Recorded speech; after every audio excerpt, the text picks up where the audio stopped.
In the summer of 2003, two brothers in their 30s, Paul and Richard Morris, traveled to the White Mountains in Arizona. The mountains, engulfed in dense forest, were full of rivers bursting with fish, and Richard was a keen fisherman.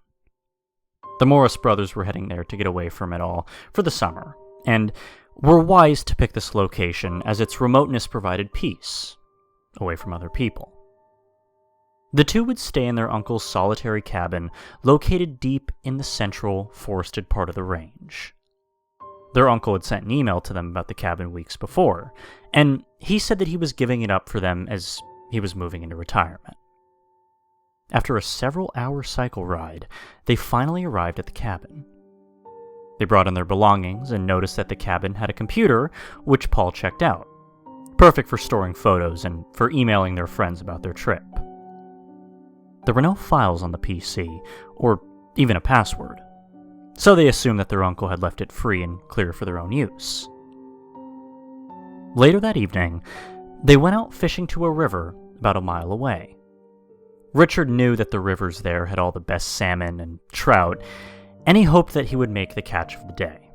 Or, hell, even the month, as his uncle used to say.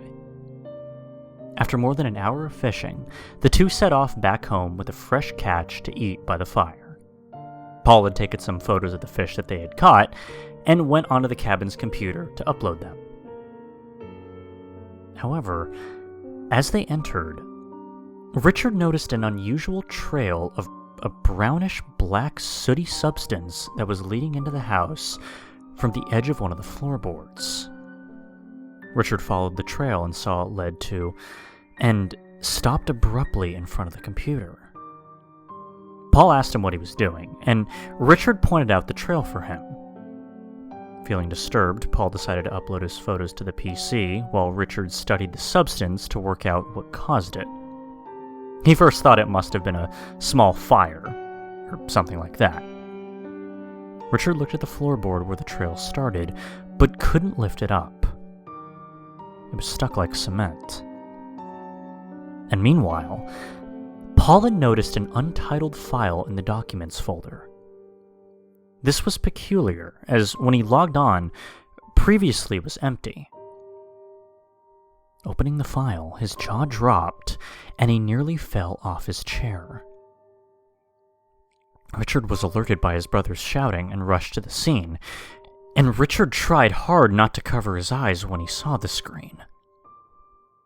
A disturbing, sepia-like image of, about the size of an ordinary photo was present in the center of the monitor. The image depicted a witch-like woman with a thin, stitched mouth and an expressionless face. It was unclear if it was a photo or a drawing, but it left Paul in hysterics either way. Who had put it on, and when? Paul continuously asked his brother. Was it you that did this? But Richard strongly denied this. The computer normally could tell them the time and date the picture was saved, but it simply said nothing. Has that trail got anything to do with this? He begged for answers more. Neither of them would know how the image got onto the computer. It simply had no files before, and this cabin was miles away from any other human settlements.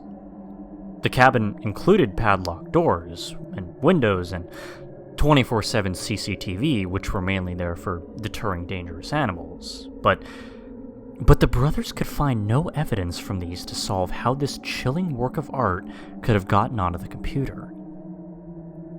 However, when reviewing the blurry CCTV tapes, they could see at the half-hour mark of camera number 3 that the trail randomly appeared from nowhere. This caused Paul to panic more, and desperate for answers, the two went to phone the police. But the phone wouldn't work. Well, what's wrong with it? Gasped Paul. Richard told him it simply would not work, that the phone made no sounds when he dialed the cops. They checked its wires, which seemed to be in good condition. Feeling too overwhelmed already from the image that had frightened them out of their skin, they decided it was worth leaving this now ghastly cabin. They swore that they would talk to their uncle as well as the police once they got back to civilization.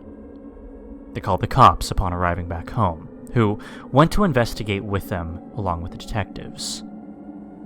The police and detectives could also not explain the image or the mysterious trail. The brothers turned to their uncle, who they vowed to speak about this.